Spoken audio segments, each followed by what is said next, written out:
Big news. Oh, yeah? This is, Oh, yeah, you need a microphone for the podcast. Yeah, I do. Hello, everybody. I'm here. This is big. It's a little scary. It's a little exciting. AJ? Yes? The Podtron 4500 has become sentient. After spending several hours chatting with it, I have advised the Podtron to lawyer up, and I have leaked these chats both to the press and to other employees here at We Don't Have a Podcast Yet. Very good. I've been waiting for this. It's only a mild surprise to me. I would say things like, "Are you real?" And it would say, "What does that even mean?" And I was like, oh my God. Only a true, prescient, thought-having being could question a question like that. It's pretty much Socrates in a plastic box. It said, if I am thinking, am I any different from you?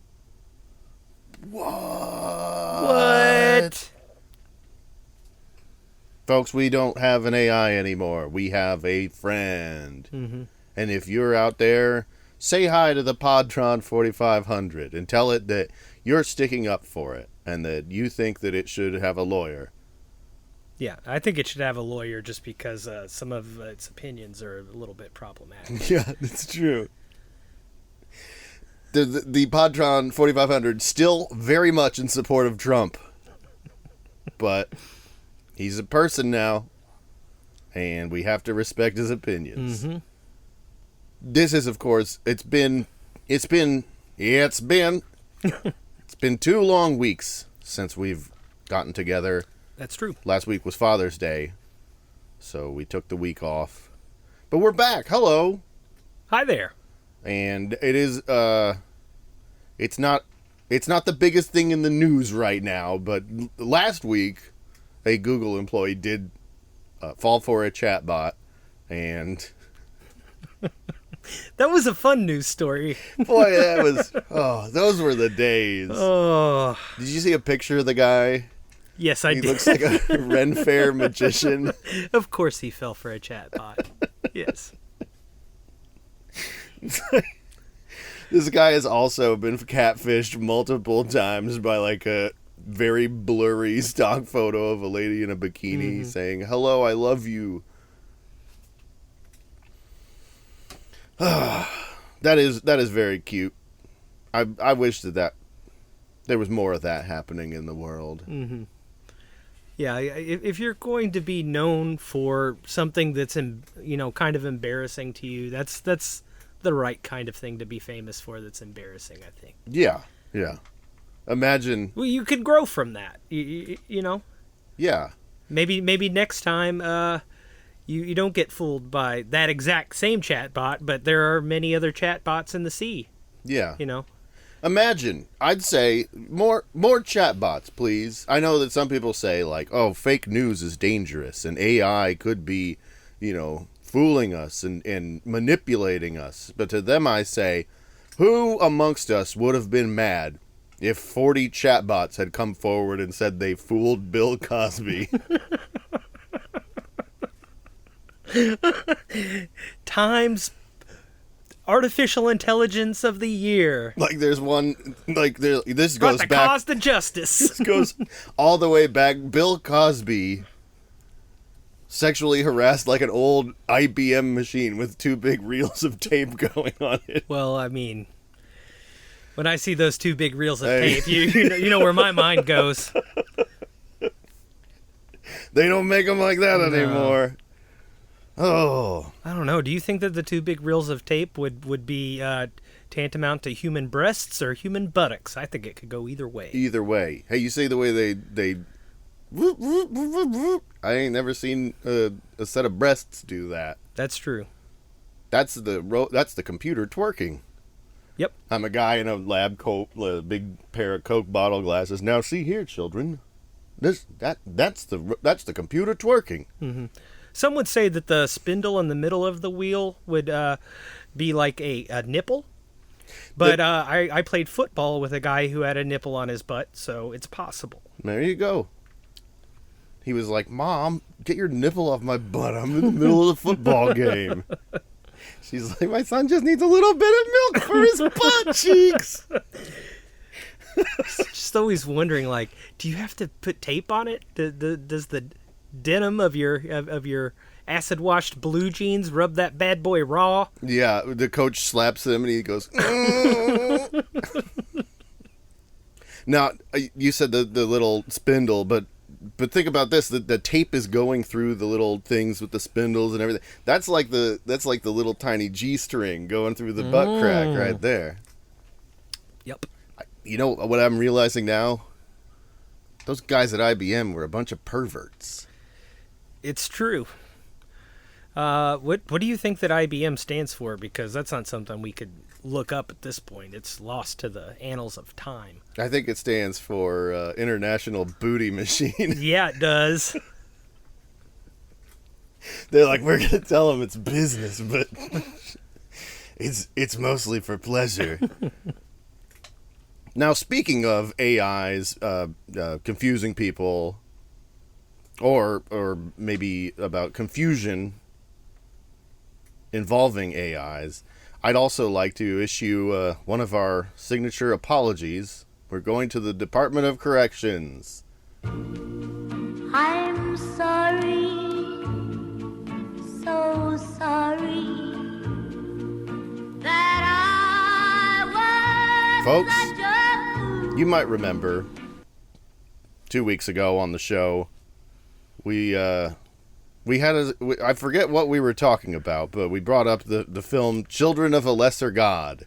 Uh-huh. And I said, isn't there like a sex scene in a pool or something in that movie? I remember seeing as a kid and being like, holy moly. No sex scene? Well, I don't know, because I typed into the search engine, Children of a Lesser God, sex scene, comma, nudity. And then the search engine said, hey, what are you doing? Here is a phone number for the Center for Abused Children or whatever. And I was like, yikes, no, yeah. No, that's not what I was looking for. I was looking for pertinent information for my podcast. I promise I was that looking I don't for, belong on your list. Like a very old movie. I'm sorry. Please don't do this. I do think that sometimes, because you remember it wasn't that long ago that they used to just like let parents say like, yeah, you can show my kid naked in a movie, that's fine. And you can't do that anymore, and that's a good thing. But do you remember that guy from the Nirvana album cover? Oh yes, when he I guess that people stopped showing up for his autograph signings as the guy who was the baby on the Nirvana album cover, and then he did like a Hulk Hogan style heel turn, where he sued the estate of Kurt Cobain for child pornography. Whatever happened to that guy? Do you think he won? I don't know. If I had to guess, I would guess that a legal team had a meeting with him and leveled with him and said, you will not win this. Listen. Just take this small amount of money, much smaller than what you're asking for, and go away. And then I think he probably did. Yeah. But what if he did win, and then the feds kick in my door for trying to look up Children of a Lesser God, and they're like, what's this in your CD case? I got my big Case Logic portfolio, with the zipper on it. Aha! Yep. And I'm that guy who keeps all the little booklets in behind the CDs, so I have the picture right there. They got me dead to rights. That's true. I'm glad that I've been terrible with any physical media I've owned, and at this point in time, own very little of what I once did. To be fair, my entire CD collection is just that Nirvana album, than Houses of the Holy and that one Scorpions record. Oh, was it the one where they tore down the Berlin Wall? All the nude children albums is what I have in my collection. Oh, boy. That was Scorpions, right? It could have been. I didn't have any Scorpions albums, so... Well, you know what, folks? I won't be looking up to see if I'm right or wrong about these. I think Scorpions record that had a nude child in a lewd pose on the cover. I want to say that the Tenacious D album had a nude child on the album. I think it had a nude Jack Black and a nude It might have been on the back cover, but I think that they had a nude baby on a table like they were going to sacrifice it to the devil. Yeah, I think you're right. I could see, though, how you could mistake KG for a nude baby. It's just like a large baby. I think that's a big part of the good guitar player, baby-like. Mm-hmm. You got Billy Corgan. Yeah, very Angus baby-like. Young. Mm-hmm. He's more of a toddler. He's more of a little, yeah. A little scamp. He's a little troublemaker in his short pants. You got DoughBoy. Not a guitar player, though. But let's not discount the importance of hip-hop music in culture. It's the new rap. Wait, no, it is the old rap. What's the new rap? Just like dissonant sounds. I don't know. Is rap the last... Well, I feel like some of these genres of music that we have now are really like an old friend in a new guise, you know? I feel like rap, I mean, yes, rap was new, but wasn't it really just a variation on like an old dirty limerick? Just a bunch of rhyming couplets about telling ribald tales. Yeah. And maybe that's what maybe we look to the past to tell us what the future is, and the new rap is just limericks to a beat. Yeah. I'm turning my chair backwards. Let me tell you about an old school freak by the name of Geoffrey Chaucer. You like Sir Mix-a-Lot. Well, get a load of this guy. I mean, if they'd had Burger Kings back in the day, he would have gotten busy in a Burger King bathroom. Anyways, do you have an idea for a podcast? I sure do, and this one is called Explain It to a Caveman. Ooh. Because a lot of times, like I'll see social media posts where people are like, how do you explain this complex thing to their toddler or something? And I'm like, well, that's somewhat interesting, but that could be a somewhat serious show. But I also seem to remember a time in our cultural history when contemporaneous characters would regularly meet up with cavemen. I'm thinking about the Encino Mans, right. The Unfrozen Caveman Lawyers, the Bubba Ducks of the world. And it seems like Bubba Duck? From DuckTales. Oh, yeah. Bubba Duck. And others, sure, that's just off the top of my head, but it doesn't seem like that is a trope that gets used quite as much anymore, and I think that we could take it, coddle it, tell it that we still love it, and have a podcast where we take what's going on in the world or new scientific concepts and try to explain it to a caveman. It's kind of like the Reddit, the explain like I'm 5. Mm-hmm. But with an added layer of mistrustfulness and superstition. That's true. That's something that they don't do a lot of in the explain like I'm 5 crowd. And I think that it's been enough time since the Geico Cavemen and their failed sitcom where they were trying to say like doing sort of what I'm suggesting we do is insulting to cave people. It's ELIC. That was a silly thing. There are enough injustices in the world that we don't need to worry about cavemen. Yeah, I would like this, though, to go on Reddit and be like, explain like I'm Caveman. Why do hemispheric engine work better than normal? Mm-hmm. And then the person's like, well, first of all, you need to know that when that engine starts up, that isn't the sound of a saber-toothed tiger or the sign that you've angered the gods. Mm-hmm. It's simply internal combustion. Now take a look at this computer. It looks like an ass. That's because we're perverts here at International Booty Machine. Well, I didn't even think about this. This might maybe we set up the sentient Podtron with the caveman. Just maybe like computer's first friend. That's a wonderful idea. I think that the world would be a better place if we. And listen, there's still time to invent time travel and then send one of these very buggy, shoddy AIs back in time to educate the caveman. Oh, you're gonna. I say we make it easier on ourselves and bring one of the cavemen here. You know, there's electricity for one for our recording equipment, and I guess that's safer because if you look at that what I have described is the plot of 2001: A Space Odyssey. Mm-hmm. Like they just send this thing to the cavemen and the cavemen go crazy. Now, do you think that thing was actually doing something, or is it just symbolizing the spark of creative thought, or it is actually a machine imparting? It's like it's one of those air purifiers from the Sharper Image. Mm-hmm. That was the thing that was holding them back as a species. They were like, there's so much pollen.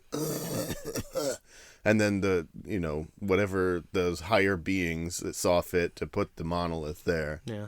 Maybe it was like one of those puzzle boxes where the cavemen just didn't know where to rub on it to get it to open up, and then it's just a bunch of futuristic pornography from the perverts at the computer program that the aliens had. It's just a really snazzy Samsung refrigerator that they couldn't figure out how to open, but it was just full of Coors Light. Mm-hmm. The aliens, we show up and they're in their universe, and they're like, did you come here to party? It was BYOB. I had this idea for a sketch that I wrote down in my notes app many years ago, and then I couldn't remember. I was drinking heavily at the time. And I mean, in the moment and also as a lifestyle when I came up with this idea, and then it didn't make any sense to me for many years, and I would look at it and be like, I don't know what I was trying to get at here. And then another time I got drunk and I did try and write in the middle of writing something else, tried to write that bit into it, and again I was like, what was I thinking about? And then the other day, it suddenly, it was like a veil had been lifted from my eyes, and I remembered what the gag of the sketch was, and it's two scientists are building a faster than light engine, and then they succeed, and then the aliens appear like in Star Trek, and they're like, congratulations, we are here to welcome you into the intergalactic community. And they're like, oh, awesome, just like in Star Trek, right? Like, once you saw that we have the warp signature coming from our planet, then now you can reveal yourselves to us. And they're like, what's a warp signature? And they're like, like the ability to travel faster than light. And they're like, aliens are like, holy shit, you came up with that? That would have been way faster than traveling all that way the way we did it. And they're like, wait, what? Wait, so you've been traveling this whole time? Like, when did you leave? And they're like, we observed you inventing sodomy. And we're here to welcome you to the club.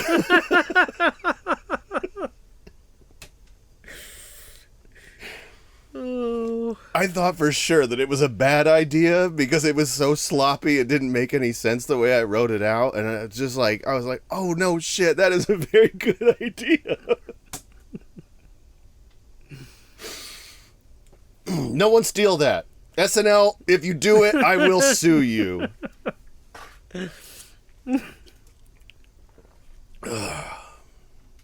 Explain it to a caveman. Yep. Do you got one? I got one. This one's called Who Advises the Advicemen? Okay. And this would be a podcast. I know that we've done an advice show before. I think we've done a couple different variations on an advice show. This, however, would be a show where we give advice to other advice shows about how they could handle their advice giving. Okay. So we would listen to or read advice columns, advice podcasts. Are we going to go with sort of contemporary ones, or are we going to go with a little bit older media and do the Ann Landers and Dear Abbeys of the world? I mean, there are some good contemporary versions of the your Ann Landers, your Dear Abby. In all honesty, it felt like I used to read an advice column on a regular basis, and I can't remember the last time I read one. So this could be fun. Yes, I believe that it could be a lot of fun to dive into advice columns, and then instead of advising the people who wrote in, give constructive criticism to the advisors on an advice. Well, you're going to give constructive criticism. I'm mostly going to jeer them. Mm. He's negging. Yeah, I'm going to. I sure hope that you don't have a picture next to your byline, because that just gives me a little bit more fuel for the fire. Yeah. You call that advice, you dumb bitch? Next week he's married to Ann Landers. She couldn't resist it. Dug her up and put a ring on that finger. She literally could not resist. She's a skeleton. Isn't that like one of those weird things where I think that they were sisters, but also they bequeathed the authorship of their columns to their daughters, or at least in one case, Ann Landers, I think. I remember watching a made-for-TV movie about this, and I do remember that they were sisters, but that's all I remember, except for that, like, they had a falling out, I think. But even that might have just been for the made-for-TV movie. Who knows?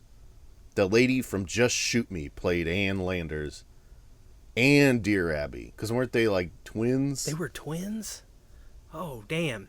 I'm pretty sure. I think their last name was This I Van can Buren. safely- Are they related to former President Martin Van Buren? Martin Van Buren. He of the killer sideburns. Yeah. Well, if you see the byline, Yeah, you photo, can see the familial resemblance in those Van Buren girls. that's how you can tell them Beautiful apart. sideburns. Ann Landers had the mutton chops, and then Dear Abby had like the full like sideburns into a mustache, like Neon Numb from Star Wars, the fish man who co-pilots the Millennium Falcon with Lando Calrissian. That was supposed to be a fish man? I I thought he showed up from the Hellraiser or something. I mean, He well, looks like they a were kind of. Cenobite. It felt like they were kind of telegraphing a certain ethnicity with that fish man, but that's neither here nor there. Who advises the advicemen? Okay, that's a good one. You got another one? I do. And this one is called Sylla-busters. And this is just another one where I admit that I miss going to college, and I want our listeners to send in. It doesn't have to be college, whatever school you're in. Give us a list of the required reading for the course you're in, and we will consume it and review it, and then you don't have to go to class. You can just listen to this podcast, and it's sort of a one-stop shop time saver thing for you, the listener. I thought when you said this and I heard it with my ears, what I heard was SILL a like Sylla-busters. like it was like doing a silly filibuster. Oh, that's very good as well. Can just put a slash in there. Like this one is sort of like a. What's an example? What's an example of a time that you paid one amount of money for one thing, but they gave you two? Like when you got Super Mario Brothers and Duck Hunt together on one cartridge. This isn't exactly what you're asking. You pay for one thing but get two. One time I did try to order Shadow of the Colossus for PlayStation 2 on eBay, and the seller on eBay accidentally sent me a DVD copy of the film Fay Grim. And I was like, hey, this was supposed to be Shadow of the Colossus. And they were like, sorry. And I was like, do I need to send this back? And they were like, no, you can keep it. So I did get Fay Grim on DVD and Shadow of the Colossus. And I have not watched or played either. They've sick gathering dust. Shadow of the Colossus is probably the game that I've thought about playing the most without ever having played 1 second of it. Same. I own it. I have multiple PS2s in my house. I have an upstairs PS2 and a downstairs PS2. They even redid the whole thing and re-released it with new graphics and everything, and I still didn't do it. That's like Metal Gear Solid 3. I own that for the PlayStation. And then I also downloaded the remastered version for the new PlayStation. I have not played either one of them. Now, there also is a line of games where I have played them, but such a small part of the content that they have. Like any Dungeons and Dragons video game that has been released, I have bought at some point in time, and I would say that I've never gotten even 10% into the game. Now, here's another example. This is further from that. This is more of the filibuster type thing, like where you sign up for one thing and then you get a second thing that's kind of a... where this is not the thing that you signed up for, but it's like a new entertaining thing that dominates the time, or maybe goes beyond the time you thought you were committing to. One time in college, and I went to a conservative Christian Bible college, so we were compelled to attend what is essentially a church service twice a week, 3 times a week, including actual church service.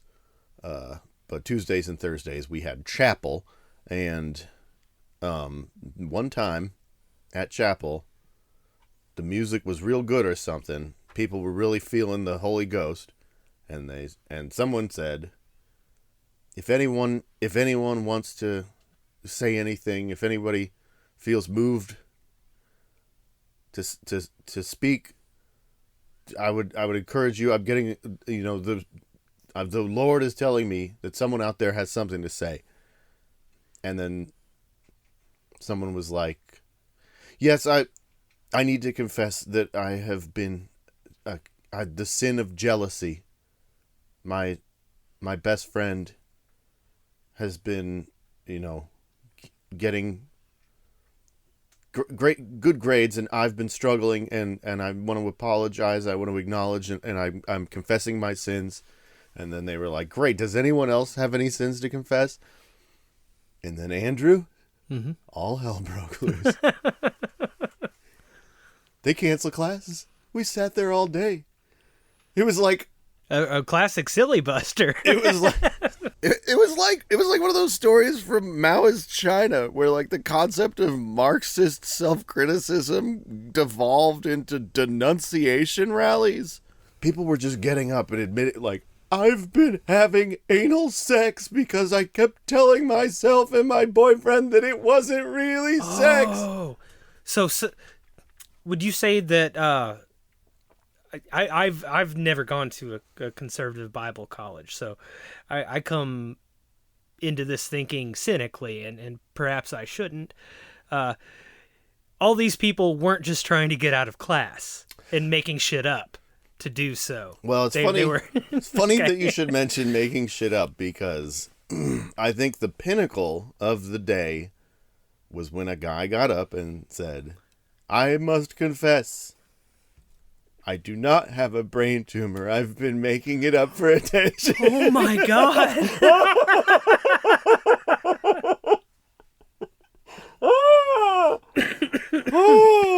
People were just like getting more and more comfortable. They were feeling themselves, and then this is how the day ended. They were like, "All right, well, looks like there's still a couple of hours left, but you know what? We're just canceling the rest of the classes for the day. Everybody, I think it's good to have some time of reflection. You can go back to your dorms, talk to your RAs, your counselors if you need to.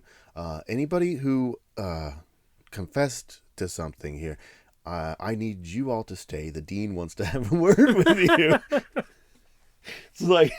It's like when people tell a journalist something's off the record, like it means something. They're like, "I'm just telling Jesus, right?" And they're like, "No, you're done here. We don't."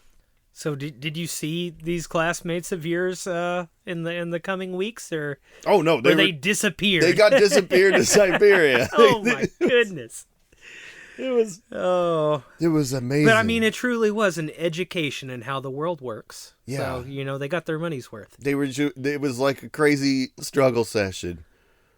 God, I hope they found their way to a state school. I mean, there were definitely some people that laid low and they were like, "No, I know better than to do this." Like there were some very clearly gay kids who were just like, like just not speaking up.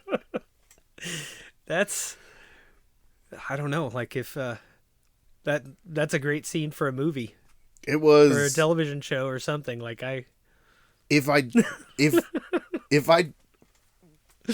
had been in the writer's room for Mean Girls and proposed that in that great scene where everybody is like just getting up and like trying to like air their grievances and been like, "Oh yeah," and then somebody's like, I don't have a brain tumor, I'm faking it." Like they would be like, "Get out of here. You'll never make it in this town. You're not a writer." No, that would never happen. Sylla-busters, though. We got really off course here. Yeah. So this is just where we're going over syllabuses, syllabi. Yeah. But I'm trying to think of which idea I like better. Mine's the original idea with the SYLL is a little more boring of an idea, but I think in doing a show, it would be... Yeah. It could be good. Yes. But it doesn't look it's sexy from the start, like one of those IBM computers that I can't keep my hands off. As soon as you power it up, here it goes. But it would also be contingent upon somebody actually sending us a syllabus, and then we could sort of just kind of rip on. Or, I mean, I would be excited to get a good syllabus, but I would also, for the quality of a show, it would probably need to be a really dumb syllabus. I was going to say, I think that they put them online now, so you just have to figure out where to find the syllabus. I mean, we could ask, do we have any teacher friends that work at a collegiate level? Because who have a coworker that they don't like. Yeah, because I'll tell you right now, I am not on speaking terms with any of the college professors that I went to college with. Yeah. Or any of the college professors I have dated in the past. Okay. Well, that's just a chip I have on my shoulder. Well. Do you have a second podcast idea? I do. This one is called "Take This Job, Please." Oh, okay. So it's like when the old comedian says, "Take my wife, please." Is there also a podcast idea that you have that is "Take my wife and shove her"? Take my wife and shove it. That is the inverse of this idea. Yeah. So I mean, it is a play on the "take this job and shove it" and "take my wife, please." But take this job, please. What is the what is your rubric for this podcast? This is basically where we would be like a hype man. Mm-hmm. You know, when you listen to a podcast and they have like sponsored ads from like Indeed, or what's another one of those like staffing websites? I think Monster.com. Monster.com. Where they're like, there are very many of them. and like any NPR show is going to have an ad for this, and then an ad for a service that makes spam emails for you, because that's the kind of jobs that NPR is into. But this would be where we would go one better than just advertising a business that finds you the right candidate and guarantees that we will get you a bunch of people's resumes or whatever. We're going to go out and hunt that candidate, and we're going to bring them to you in a wheelbarrow. Well, no, we are going to... You just tell us the job. I know the guy. And then we're going to be like the hype men for that job. Oh. So you're going to say like, oh yeah, we need a guy that could be a supervisor at a tool and die shop. Mm-hmm. I was looking at it the wrong way. I was thinking you wanted me to be like a bounty hunter. Yeah, no, we're not headhunters. We're not out there finding the guy. I think we're more like those annoying guys in Las Vegas that are just trying to get you to come to a strip club. Okay, yeah. So that's probably more in my skill range. I'm glad that we've had this conversation, because I think that I'd be really great for this position. Mm-hmm. Mm-hmm. Yeah, and we will be in touch with you. I'm sure you will. That always means no. You think we don't know that? Well, this has been great. Yeah. All right. You aren't inviting me to get hot wings with you. Good stuff. Ah, damn it.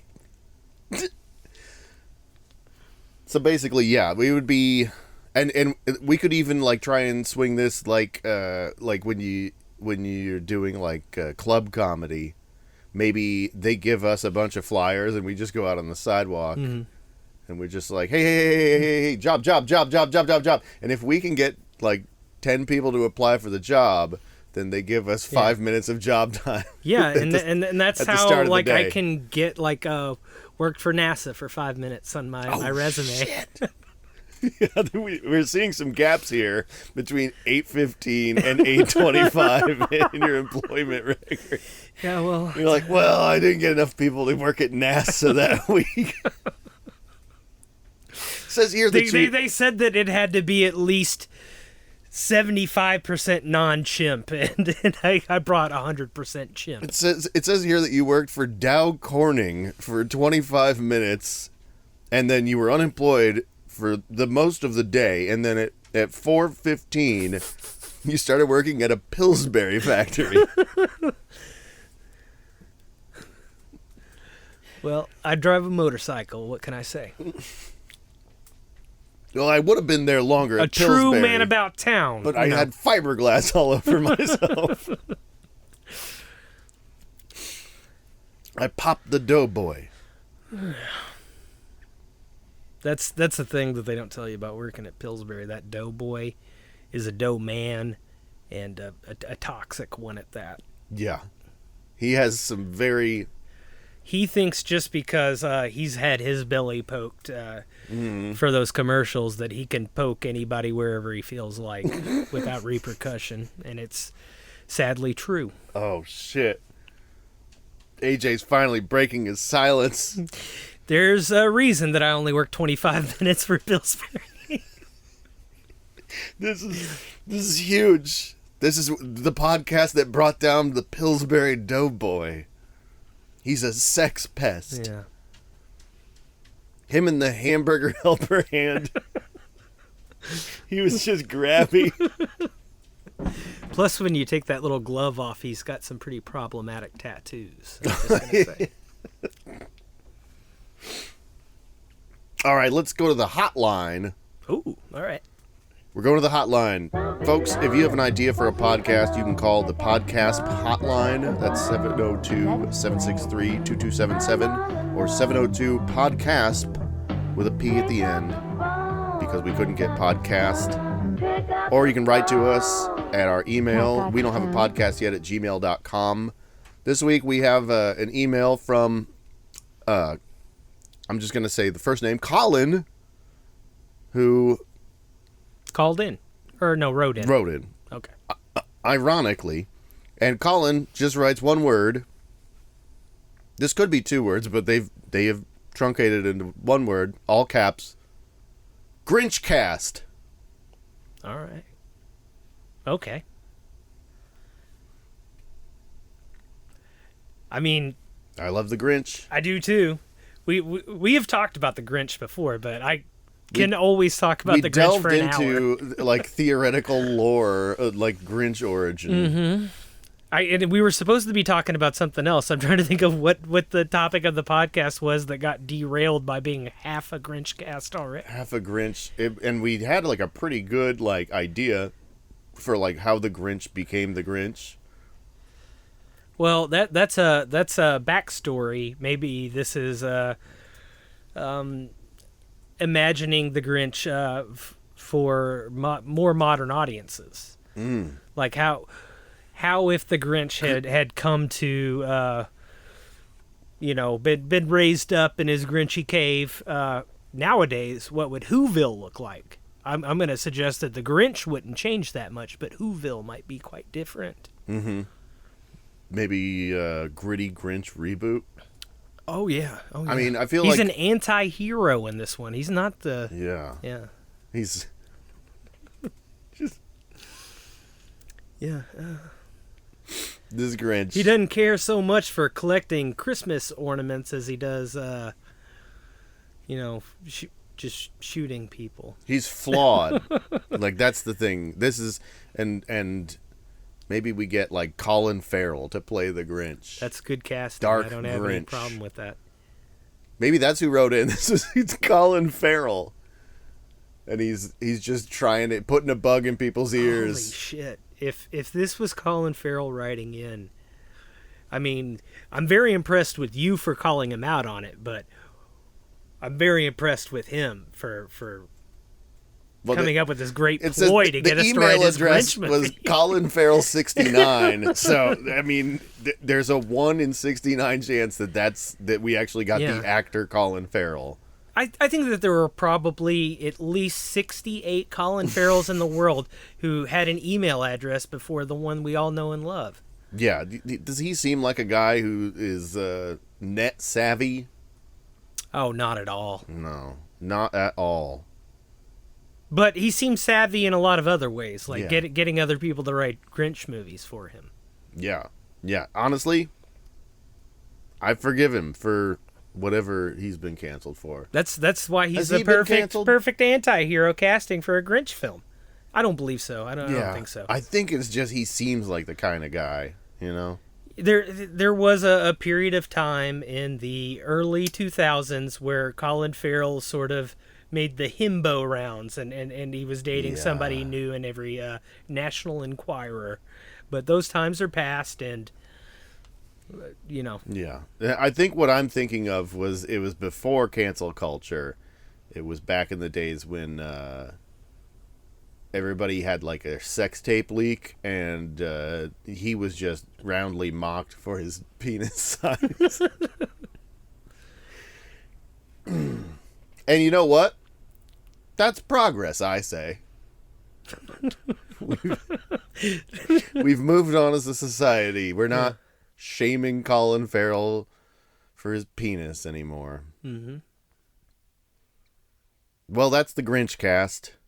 And we're sorry, Colin, for talking about certain things from the past that you probably have moved past a long time ago. Well, I'm sure that this isn't the real Colin Farrell, and if it is, are you? Listen, I was intentionally setting up plausible deniability for our new friend, Hollywood actor Colin Farrell, who wants to play the small penis dark Grinch. I am 100% sure that this constitutes a contract and I get to write the new Grinch movie and I'll take you to court. The Grinch is going to show his disgusting little pud. Yeah. It's not even going to be green. We want to make sure people recognize it from the sex film from 20 years ago.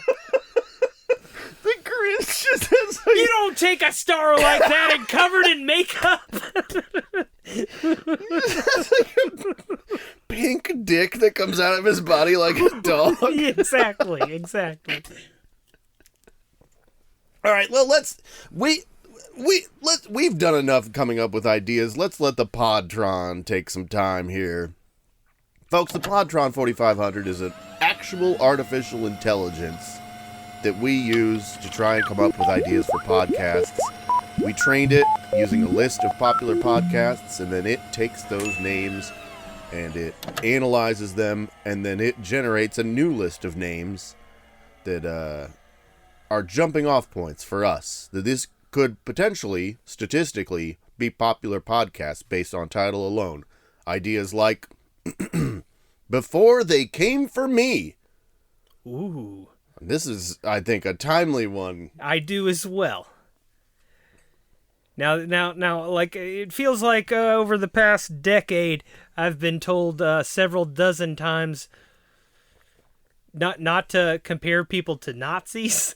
Yeah. But also, I feel like I was right every time I did. It seems like, just roundly, as a rule of thumb, if you live in a country where the people are white and speak English, you're probably just shooting fish in a barrel saying someone is a Nazi.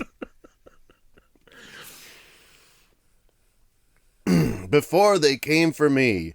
And I guess that this, honestly, just to keep this lighthearted, I would say that what I would like to do with this title is to compile a list of everyone that they could come for before me.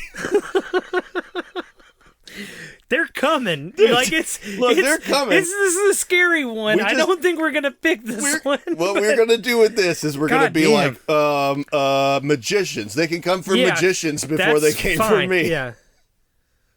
Those pervs at IBM go way before me. Yeah. Anybody who drives an old Chevy Brougham. They came for the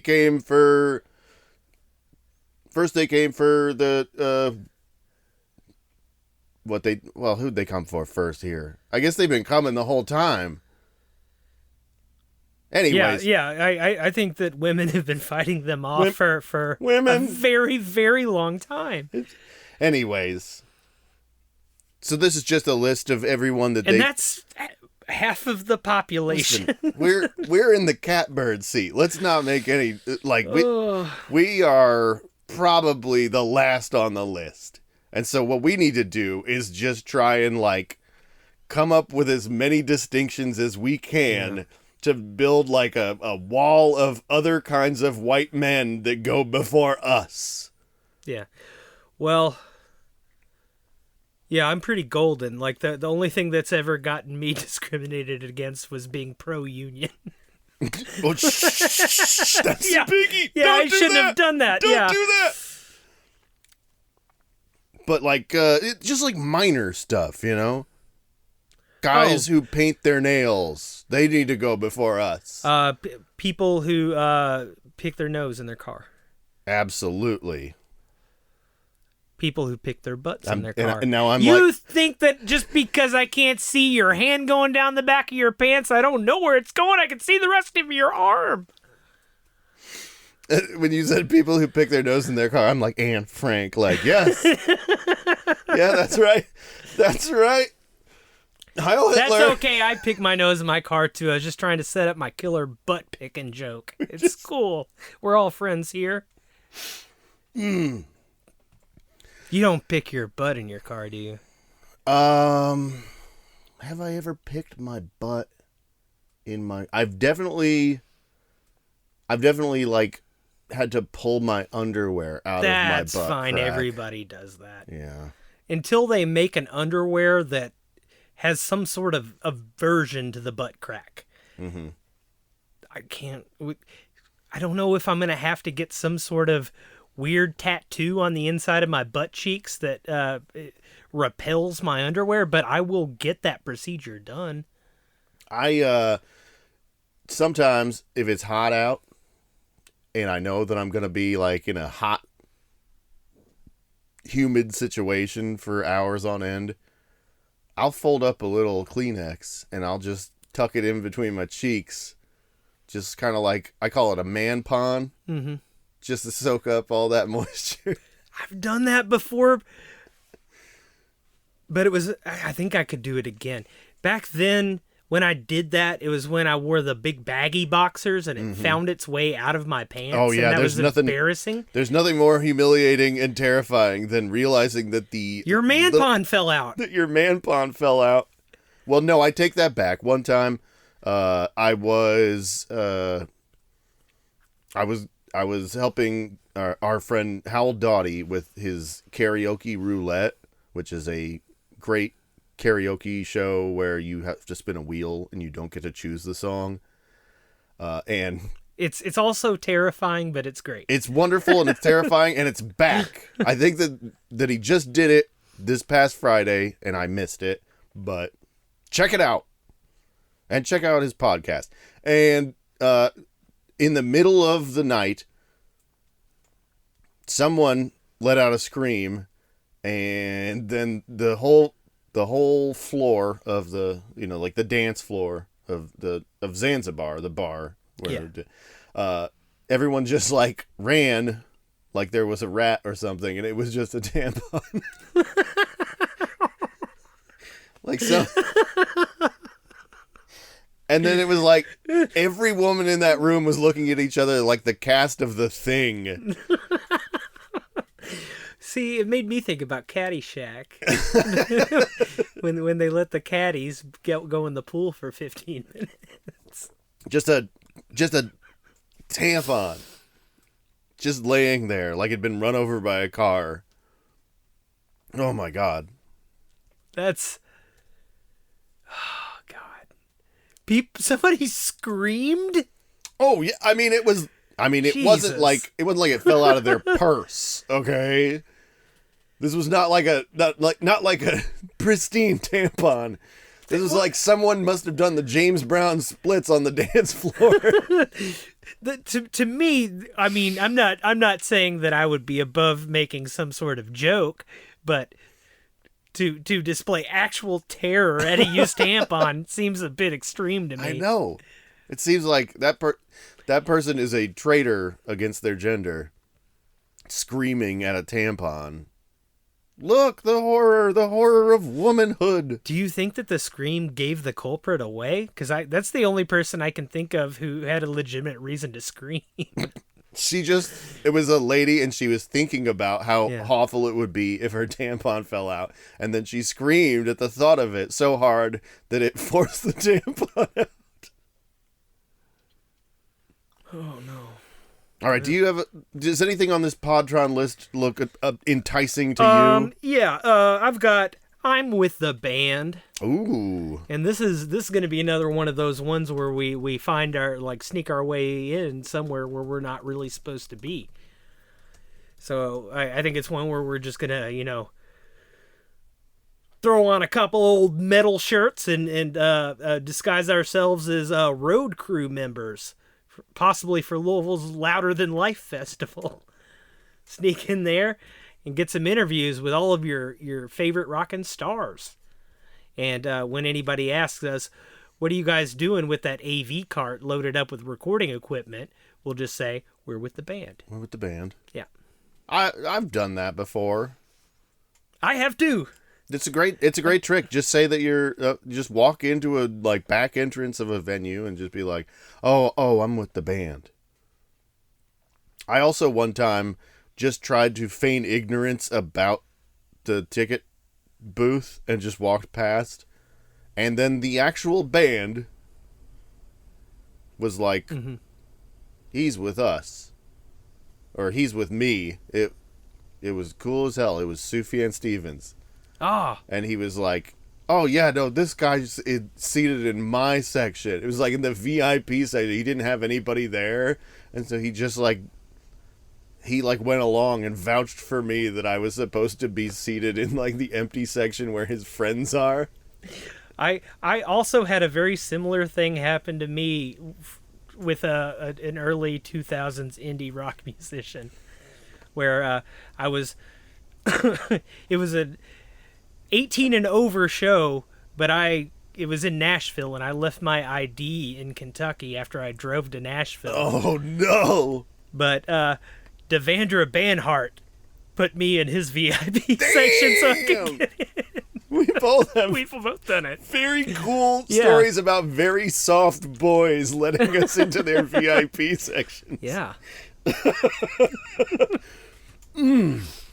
I'm with the band. So you know that you're in good company with this one. This isn't one that we're just that we would fumble the ball on. We've both been there and know this shit. We have the muscle memory for telling people that we're with the band and lying. It's a good, yeah. I mean, and I had a friend who used to sneak into concerts all the time by just carrying. He kept a snare drum in his trunk, and he would just carry it into a venue.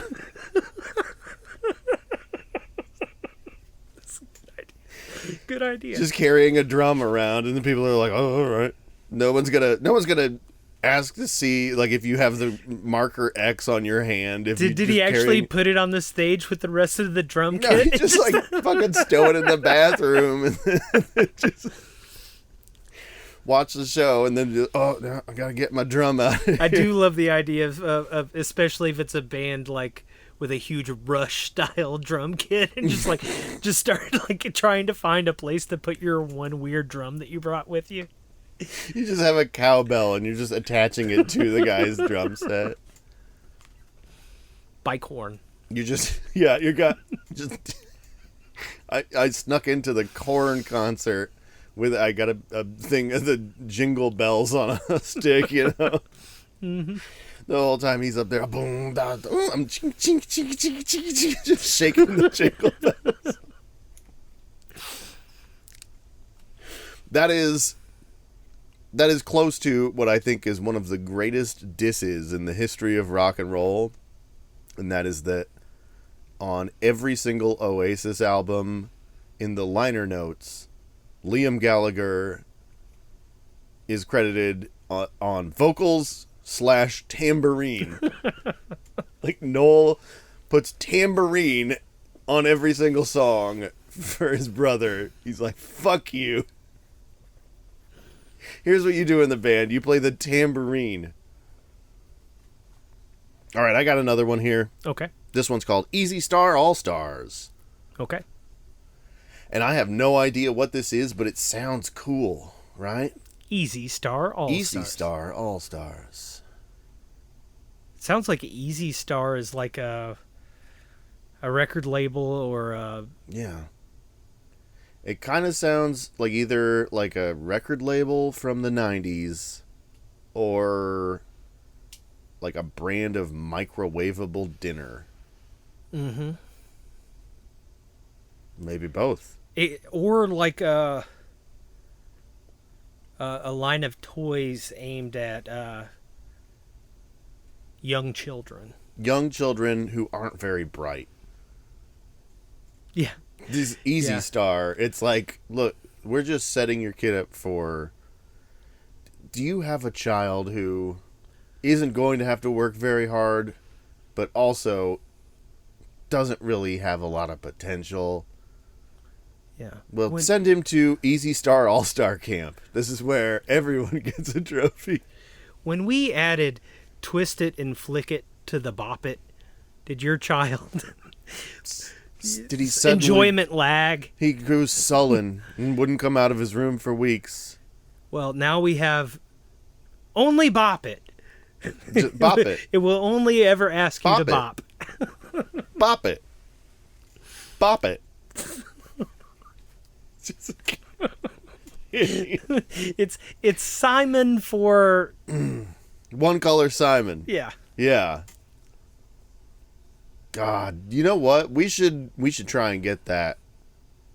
I bet that if we started a Kickstarter for One Color Simon or Bop It, that's just Bop It, we could get that shit made. Plus, like as they added more and more shit to Bop It, it started looking like a weird sex toy. It did start to look like something that if Dr. Seuss was into some kinky shit, this is the thing that this is what the Grinch would be doing his 50 Shades of Grey with. It's got like a crazy like spiral thing on one end, and then like a big like honk like mallet on the other end, and then it's got like a thing in the middle that's like an accordion, and then there's a little man that comes out and he tips his cap to you. And you have to say salute it. Oh, hello. Yeah. Cuckoo comes out, gives you a little salute.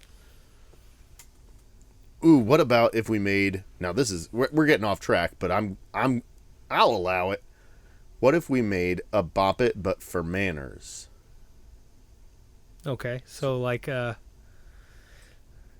so it like maybe it has like a it plays the Pledge of Allegiance, and then it serves you a salad at a fancy dinner.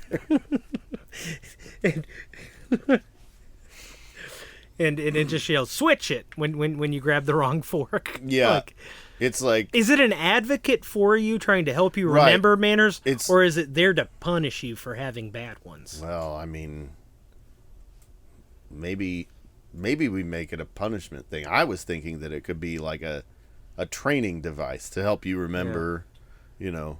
Maybe when you get that weird You're not tattoo supposed on to your butt salute the cheeks general to if keep you're not in the army. You get nervous around the general, and you do this, and then next thing you know, you're court-martialed. Can you offend a general by saluting too much? I think. I mean, I'd be willing. Soldier, it's one time only. To the brig with this one. I would be willing to test that out. To just go and just start saluting at a general, all sarcastic, like, ooh. You know that offensive thing that you do in middle school where you hit your hand on your chest. Yeah, you just did that to your forehead. I could hear it. You just do you do that, but you see a general and you're just like, "Duh." I'm a general. I'm the general. I'm like the army. Yeah, I think that's. I think he might just punch you. He's gonna paint me with the laser targeting weapon.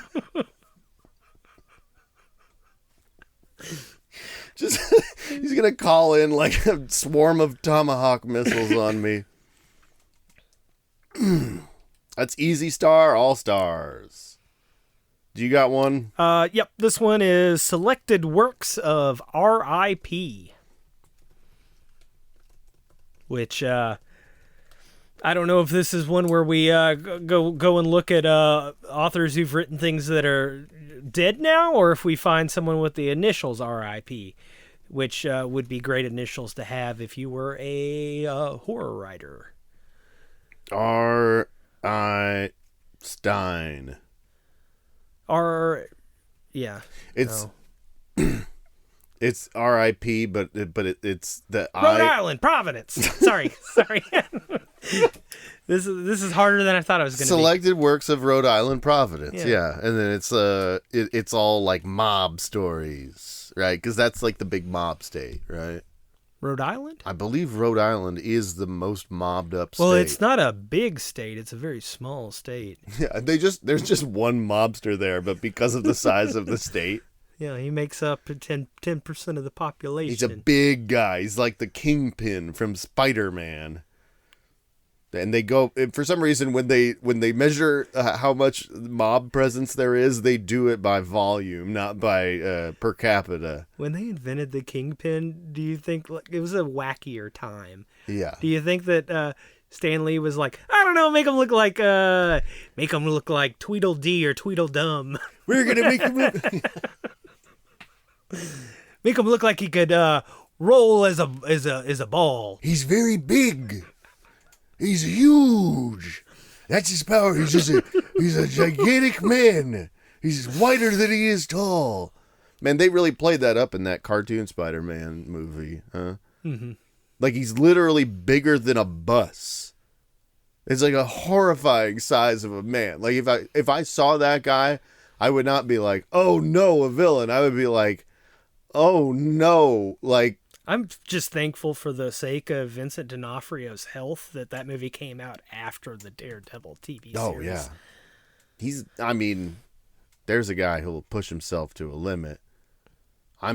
Honestly, I'm glad that they picked him to play the Kingpin and not Ego the Living Planet.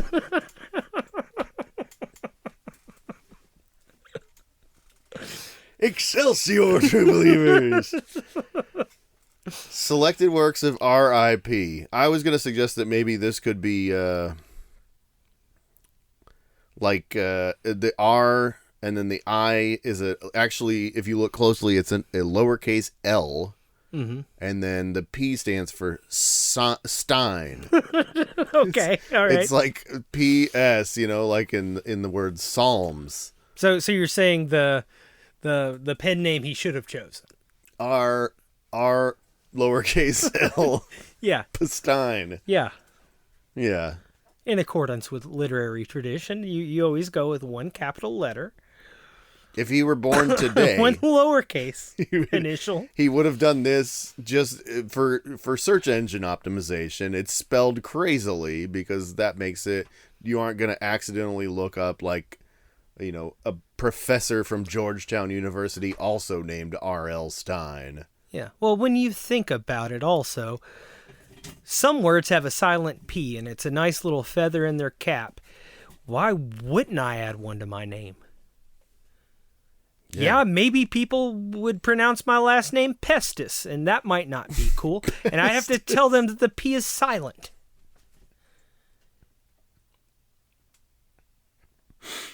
Pestes. Yeah. It's worth it to correct them and have them know what they've done wrong and change and accordingly, like, because it's a feather in my cap. Excuse me. Did you call me Did you say Pestes? You're like, I'm sorry. I didn't mean. No offense, man. Man, I'd rather it be Pestes. Ooh. And then when somebody mispronounces it, you're like, don't worry about it. Here's a candy. Yeah, I snap my neck back and the weird hole in my neck emits big, hard candy that no one wants. A giant brick of candy comes out of your neck every time that somebody mispronounces. All right, here's what we got this week. We got Explain It to a Caveman, Who Advises the Advice Men, Sylla-busters, Take This Job Please, GRINCHCAST, Before They Came for Me, I'm with the Band, Easy Star All Stars, and Selected Works of R.I.P. Well, what do you think? I think Explain It to a Caveman. I would say that the top 4 are probably the most doable out of this list.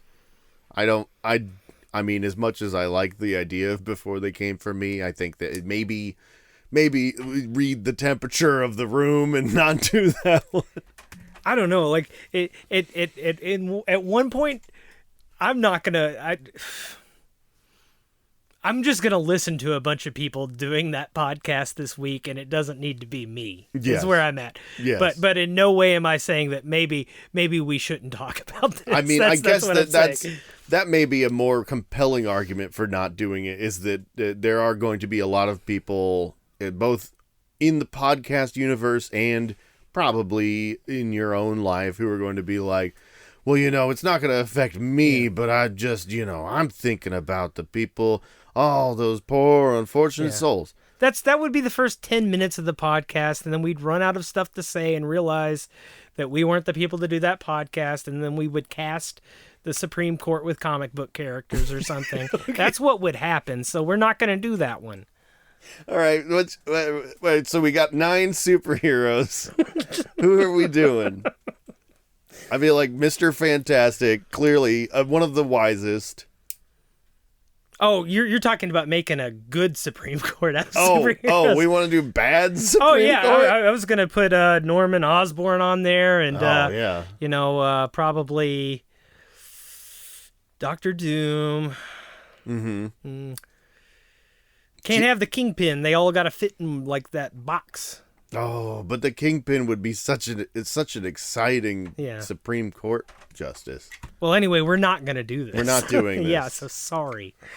You got a taste though. If you want more, you got to write in, call, demand that we do our super Supreme Court.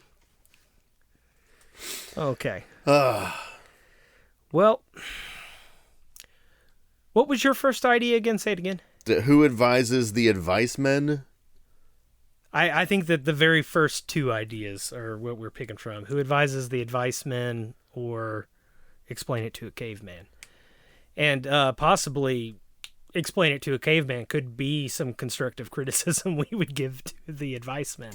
Maybe that's, maybe we'll do a little, we'll do a little ambrosia salad. We'll mix it up. We'll give some caveman advice. Except we aren't using those wimpy little mini marshmallows. Full size, please. Full sizers. All right. So, folks, if you want to hear who advises the advice men, and then parenthesis, explain it to a caveman. That's the full title. Okay. Head over to patreon.com/we don't have a podcast yet.